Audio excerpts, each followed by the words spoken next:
Hello, great morning, my friends. I hope you have enjoyed the short period of Holi Deepavali. Now, you are again welcome to the online classes after Diwali vacation. I am Swati Prashant from NSP Junior College Devgarh. I am a teacher in economics. I present my lecture through YouTube platform. If you like my lecture and videos, please subscribe my channel SP Learning, that is Spectacular Learning. Click to the like button and share the video with your friends. It will definitely encourage me. The video will be available in both of language, English and Marathi.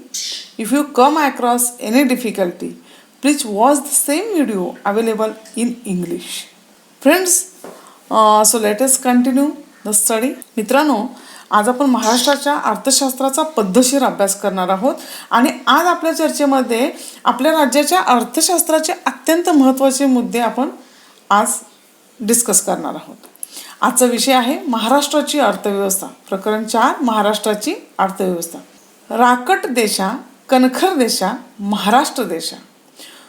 पार अटके पार झेंडा फडकवलेला आपला महाराष्ट्र जसा इतिहास लक्ष वेधून घेतो तसाच वर्तमानसुद्धा अग्रेसर आहे. देशाच्या अर्थशास्त्राचे आपण नेतृत्व करतो आहोत. आपल्या महाराष्ट्राची अर्थव्यवस्था आपण बघणार आहोत. अर्थशास्त्राचा विद्यार्थी आणि एक महाराष्ट्रीयन म्हणून आम्हाला या गोष्टी माहीत हव्याच. As a students of economics and pure Maharashtrian, let us begin with the Maharashtrian economy. 1 May 1960, 1 May 1960 हा महाराष्ट्रासाठी अत्यंत महत्त्वाचा दिवस. 1955 पासून सुरू झालेल्या संयुक्त महाराष्ट्र चळवळीने अख्खा महाराष्ट्र पेटून उठला होता.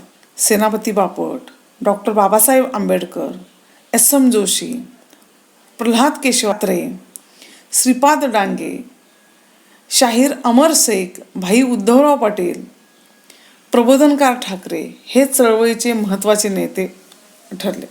SM जोशी, श्रीपाद डांगे यांनी लढ्याचे नेतृत्व केले आणि 1 मे 1960 रोजी महाराष्ट्र राज्याची निर्मिती झाली. किती? 1 मे 1960 रोजी महाराष्ट्र राज्याची निर्मिती झाली. You should know the history of संयुक्त महाराष्ट्र चळवळ. एक रोमांचकारी इतिहास आहे आणि खरेच त्या संदर्भात थोडं तुम्ही वाचून घ्या. लॉकडाऊन पिरियडमध्ये भरपूर वेळ आहे.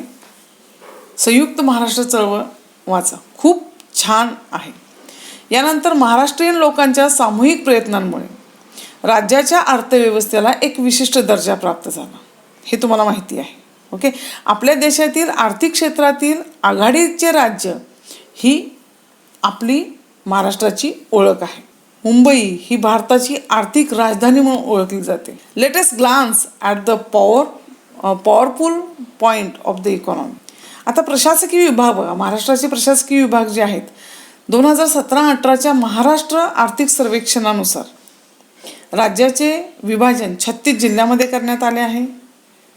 प्रशासकीय कारणास्तव हे 36 जिल्हे एकूण 6 महसूल विभागात विभागलेले आहेत.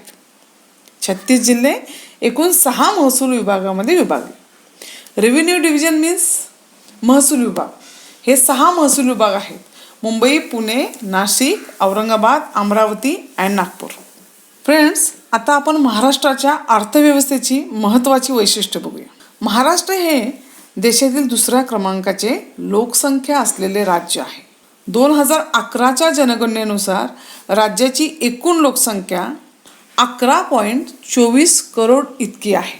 नेमक्या शब्दात सांगायचे झाले तर 11,23,74,333 एवढी आहे. ओके, भारतातील सर्वात जास्त लोकसंख्या असलेले राज्य कोणते? It is Uttar Pradesh. कुठला आहे?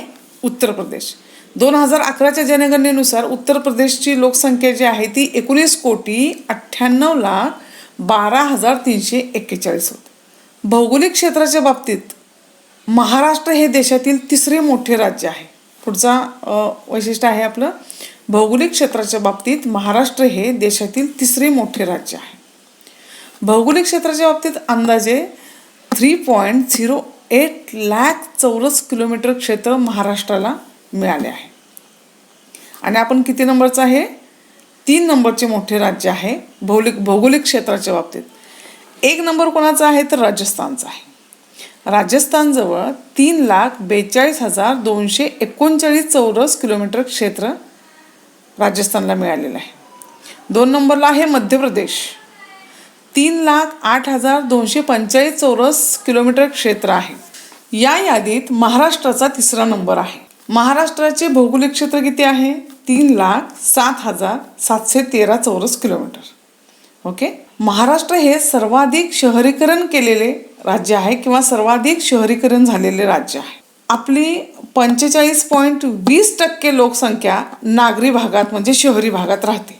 2011च्या जनगणनेनुसार 5,08,27,531 लोक किंवा लोकसंख्या ही शहरी भागात राहते म्हणजे नागरी भागात राहते. उत्तर प्रदेशमध्ये 4,40,70,455 लोक शहरात राहतात. फरक बघा हा.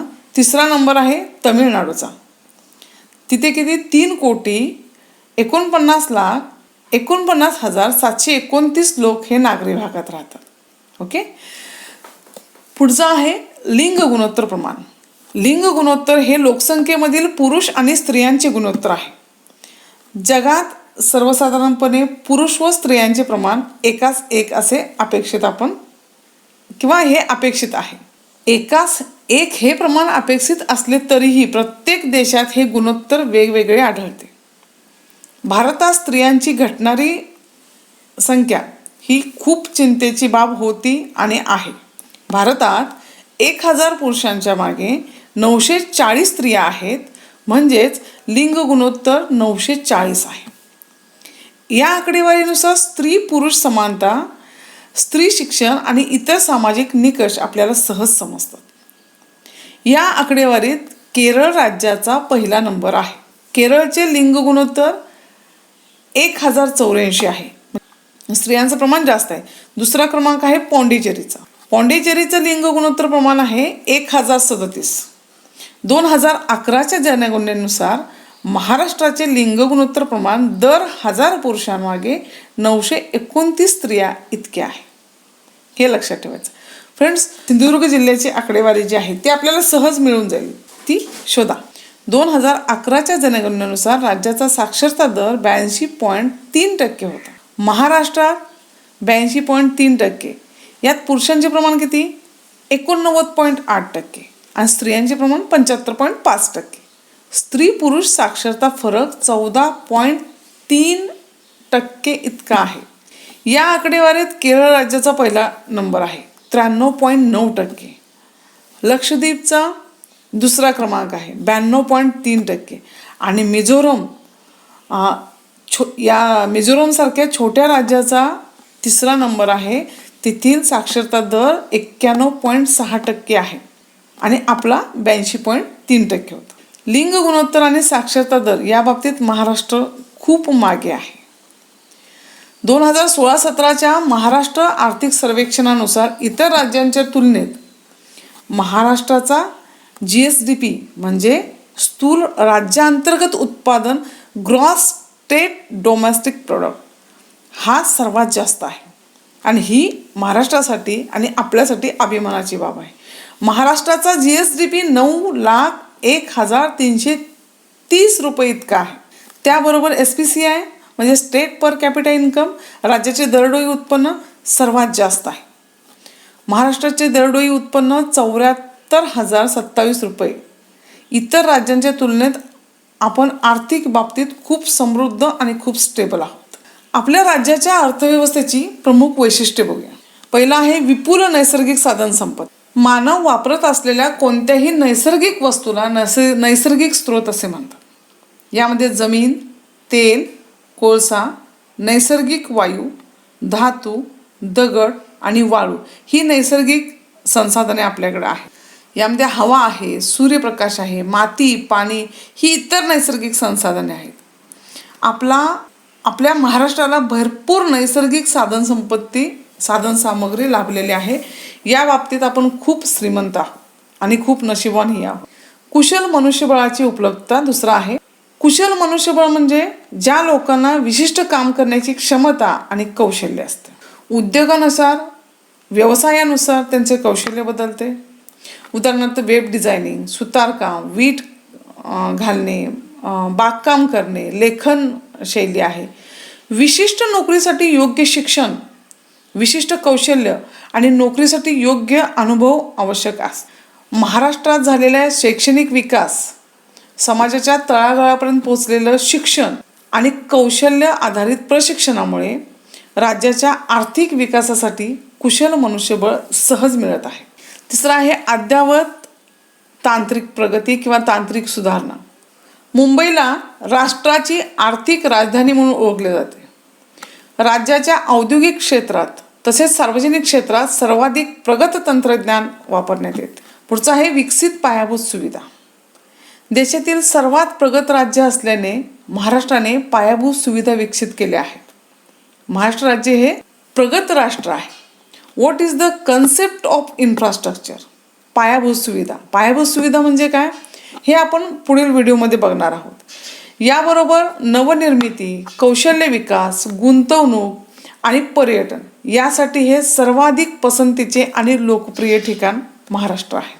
फ्रेंड्स, या मूलभूत माहितीसह आपण आपल्या महाराष्ट्राच्या आर्थिक विकासाचा अभ्यास करणार आहोत. मूलभूत क्षेत्रांचा अभ्यास करणार आहोत.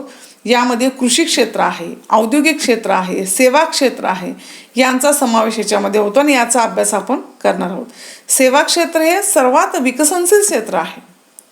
यात शिक्षण आहे, आरोग्य, पर्यटन, करमणूक, उद्योग यांचा आणि अशा अनेक गोष्टींचा समावेश आहे. आपण पुढील व्हिडिओमध्ये ते बघणार आहोत. I hope you have understood the concept properly. Friends, we will meet